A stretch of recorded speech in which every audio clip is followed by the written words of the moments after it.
Olá, tudo bem? Muito prazer, meu nome é Irineu Ruiz, estamos aqui para a nossa aula junto com a Apocilas Opção. Vamos falar hoje de direito constitucional, tema muito legal para você aí que está se preparando para o concurso público. Na aula de hoje, vamos tratar sobre os princípios fundamentais, tá bom? Vamos lá, independentemente do que você está estudando para outras matérias, esse ponto que iniciamos hoje é um ponto muito importante aí nas provas e concurso público, tá bom? Tradicionalmente as bancas são apaixonadas por esse assunto. Nós estamos dentro da Constituição Federal, estamos olhando aqui o do nosso artigo 1º até o nosso artigo 4º, é esse conteúdo que nós vamos passar nessa aula e nas seguintes, tá bom? Vamos lá, primeiro ponto que você deve lembrar, quando nós falamos aqui do nosso saudoso artigo 1º, artigo importante aí no nosso texto constitucional. Ele começa a seguinte redação: a República Federativa do Brasil, formada pela união indissolúvel dos estados e municípios e do Distrito Federal, constitui-se em Estado democrático de direitos. Vamos lá, primeiro ponto que nós vamos lembrar aqui, ó, nós estamos falando da República Federativa do Brasil. Qual é a composição da nossa República Federativa do Brasil? União, estados, municípios e o Distrito Federal. Essa é a nossa composição. Então, União, estados, municípios e o Distrito Federal. Essa união, ela é indissolúvel, ou seja, é uma união que não pode ser desfeita por mais que as pessoas que compõem ou por mais que alguém tenha vontade de se separar. Eles têm que se manter unidos. E aí forma esse todo organizado que nós chamamos de Brasil. Agora vamos lá. Antes de aprofundarmos esse assunto, nos cabe aí algumas considerações iniciais. A primeira delas é a forma de Estado pela qual o Brasil é organizado. O Brasil é organizado num sistema que nós chamamos de federalismo. Vamos lá. Qual que é a ideia central do sistema federalista? Vamos lá. Nós temos um órgão central que nós chamamos de União. E esta união, ela vai distribuir parcela de suas atribuições, ou poder, se você preferir, para os demais entes federados. Então, como é que funciona? A União vai distribuir parcela de seu poder aos estados e parcela de seu poder aos municípios, tá bom? Vamos lá, ponto importante aqui, eu gostaria que você fizesse uma consideração. Vamos lá, dar uma olhadinha aqui. Quando nós falamos nessa figura do federalismo, o federalismo brasileiro, ele é um federalismo diferente dos federalismos dos Estados Unidos, tá bom? Vamos lá. Como é que funciona o federalismo americano?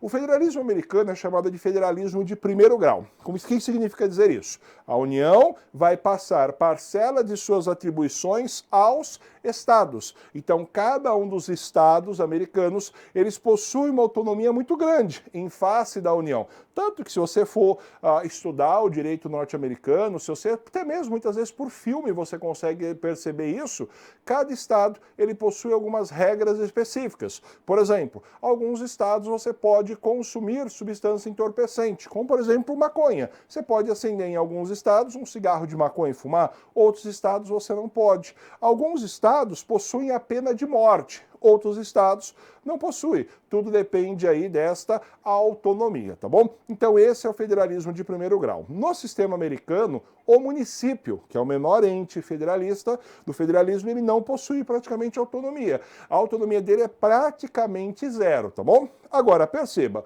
o nosso federalismo, o federalismo no Brasil, ele é chamado de federalismo de segundo grau. É um federalismo diferente. Qual que é a diferença? Nós temos aqui 3 entes: União, passando parcela dos seus poderes e atribuições para os estados, que passa parcela de suas atribuições para o município. Tanto que os municípios, dentro do nosso ordenamento jurídico, ele passa a ter uma importância maior do que os municípios no sistema americano, tá bom? O exemplo que deve ter ficado muito claro para você deve ter acompanhado a questão da pandemia que o nosso Brasil passou no ano de 2020, o professor 2010, o professor está bem doido, 2020, você percebeu em diversas decisões do STF falando que os municípios, eles têm autonomia autonomia em face do governo do Estado e em face da União para adotar algumas políticas das quais entendem que são mais viáveis ou melhores para o âmbito municipal, tá bom? Então não esqueça, o federalismo brasileiro é diferente do federalismo americano. O nosso federalismo é o federalismo de segundo grau, dando parcela de atribuição aos municípios. Agora perceba, nós temos um ente aqui que é diferente, que é o chamado Distrito Federal. Vamos lá. O Distrito Federal, eu costumo brincar que ele é um bicho grilo. Por que ele é um bicho grilo? O Distrito Federal ele vai acumular todas as atribuições do Estado e todas as atribuições do município. Ele vai somar a atribuição dos dois, formando aquele ente que nós chamamos de Distrito Federal, tá bom? Então isso aqui é uma dica para você em prova. Se cobrar Distrito Federal, tem que lembrar que ao mesmo tempo ele age como Estado e como município, beleza? Tranquilo? Vamos avançar. Próximo ponto aí é falarmos da forma de governo. O Brasil adota como forma de governo a forma republicana. Nós adotamos uma república. Vamos lá. A república, ela pressupõe a alternância de poder entre os governantes. Então, a cada 4 anos, vai ter uma substituição do chefe do Poder Executivo. Perceba, nós temos 4 entes federados: União, Estado, Município Federal e Distrito Federal. Dá uma olhadinha. A União e o Estado vão ter eleições, depois de 4 anos terá novas eleições para a União e para os Estados. E o município, por sua vez, também terá eleições a cada 4 anos. Então, nós vamos intercalar essas eleições, de tal forma que eu tenho eleição. Hoje, vamos imaginar, hoje nós temos eleição do município, daqui 2 anos eu tenho eleição para o Estado e para a União. Depois de 2 anos para o município, depois mais 2 anos para União e Estado, e assim sucessivamente, de tal forma que eu intercalo 4 anos de um, 4 anos de 8, eu intercalo, permitindo que haja aí essa alternância. De 2 anos temos eleições para entes diferentes. Então a República, ela pressupõe essa alternância de poder. Perceba, não é o modelo perfeito, não é o melhor modelo que existe, mas é um dos que garante aí uma certa alternância no poder, evitando que alguém se perpetue no poder para sempre, como nós temos, por exemplo, no sistema inglês. Você vê a rainha da Inglaterra, ela simplesmente se perpetua no poder por vários e vários anos, tá bom? Belezinha? Vamos lá, vamos avançar. Próxima figurinha.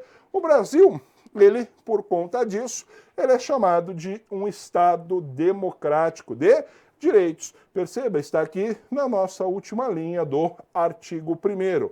Estado Democrático de Direitos. O nome é um nome bonito, Estado Democrático de Direitos. Mas para que você entenda o conteúdo do que vem a ser um Estado Democrático de Direitos, é necessário que você faça a divisão primeiro. Primeiro entenda o que é um Estado de Direito. Depois vamos entender o que é um Estado Democrático. Nós vamos juntar as duas ideias, tá bom? Vamos lá. Um Estado de Direito. O Estado de Direito ele surge na Inglaterra para a maioria, tá bom? Isso não é pacífico, mas a majoritária entende que surgiu na Inglaterra no ano de 1215, por força de um documento que certamente você que estuda para concurso já deve ter ouvido falar, que é a Magna Carta inglesa, assinada por um rei que ganhou o apelido depois, o rei João Sem Terra, no qual os barões ingleses obrigaram esse rei a assinar essa carta. Agora perceba, quando o rei João Sem Terra, o João que ganhou esse apelidinho, ele assinou a Magna Carta, o que acontece? Faz surgir aquilo que nós chamamos de Estado de Direito. Agora dá uma olhadinha, vamos lá. Quando nós falamos na figura do Estado de Direito, o que significa dizer isso? O Estado, e eu falo para você Estado enquanto toda instituição de poder estatal, ele passa a ser submisso à vontade das leis. Isso é um Estado de Direito. É um Estado onde a própria administração pública ela passa a servir, ela passa a ser serva da vontade legal, tá bom? O Estado de Direito, ele surge em oposição àquele Estado que nós chamamos de Estado absolutista.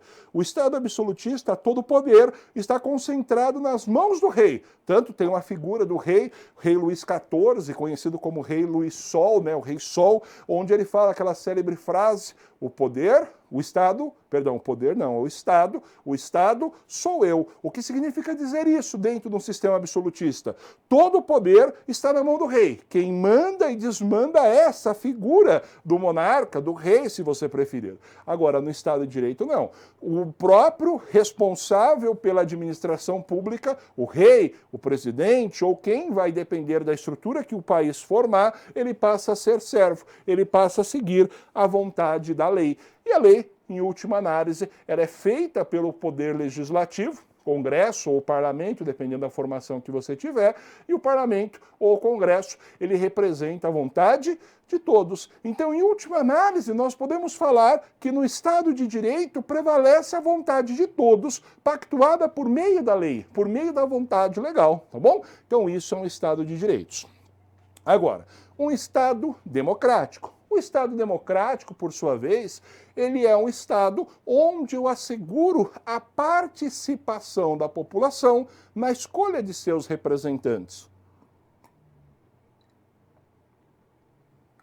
Então, perceba, um Estado democrático, eu pressuponho que a própria população, de forma direta ou de forma indireta, vá participar da escolha de seus próprios representantes.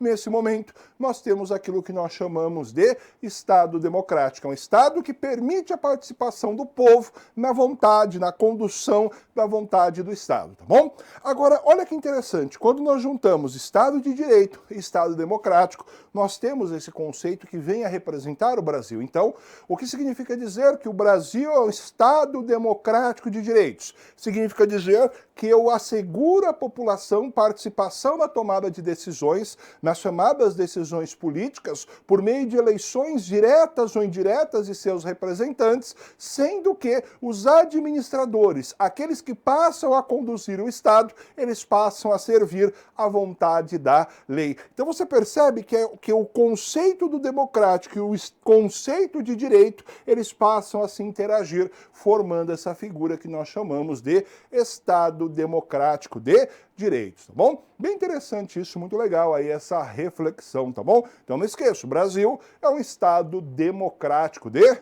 direitos. Vamos lá, depois disso, esse ponto aqui, eu gostaria que você parasse e você marcasse aí um asterisco vermelho nas suas anotações. Esse ponto ele é muito importante, tá bom? Ele é muito importante e esse ponto ele realmente é cobrado nas nossas avaliações. Deixa eu subir aqui a minha caixinha de lápis. Vamos lá. Artigo 1º e artigo 3º. Você percebe que o artigo 1º, ele trata de uma coisa diferente do artigo 3º. Então vamos lá. O artigo 1º da Constituição trata aquilo que nós chamamos de fundamentos da República. Ao passo que o artigo 3º trata daquilo que nós chamamos de objetivos da República. Então vamos lá. Objetivos e fundamentos são coisas diferentes. Vamos dar uma olhadinha aqui. Quando nós falamos na figura dos fundamentos, é a base. É onde a República Federativa do Brasil é construída. Então, fundamento é a base pela qual o Estado está se apoiando. Então, vamos imaginar que essa aqui é a base, é onde o Estado se apoia para se erguer. Então, o fundamento é o que dá estrutura para que aquele Estado sobreviva. Agora, objetivos é diferente. Objetivo é onde você pretende chegar. Qual é a sua pretensão? Onde você deseja alcançar, tá bom? Então você percebe que que fundamento é diferente de objetivo, tá bom? Uma coisa, só para fazer uma reflexão. Qual é o seu objetivo assistindo às aulas do professor Irineu aqui nos da Apócilas Opção? Mas perceba, você está aqui assistindo nossas aulas com a pretensão de adquirir conhecimento para que você consiga aprovação em um concurso público. Essa é a nossa pretensão. Então você consegue compreender, você consegue enxergar que o seu objetivo é algo que você almeja, é algo que você pretende alcançar num curto, médio ou longo espaço de tempo, a depender da situação. É a mesma coisa aqui, beleza? Tranquilo, professor? Entendi aí o que é cada um deles. Isso resolve? Não resolve. Na verdade, qual que é a sacada para você na prova? Essa é a grande sacada para você, tá bom? Vamos lá, dá uma olhadinha. A grande sacada é essa. As provas, isso todas as bancas, tá bom? O professor trabalha com concurso público há 10 anos. Há 10 anos eu vejo a mesma questão aparecer em todas as bancas. Vamos lá, qual que é a sacada, qual que é a pergunta? O seu examinador vai pegar os fundamentos da República, artigo 1º, e vai falar para você que aquilo são objetivos, artigo 3º. Ou ele vai pegar os objetivos, artigo 3º, e vai chamar aquilo de fundamentos, que é o artigo 1º. Então perceba, a sacada disso aqui em prova é que você tem que ter de forma muito clara, de forma muito cristalina na sua mente, que uma coisa é o artigo 1º e outra coisa é o artigo 3º. Beleza? Professor, como é que eu vou memorizar? Aguenta aí, na próxima aula eu te dou a sacada para você memorizar isso aqui, beleza? Forte abraço, até o próximo encontro.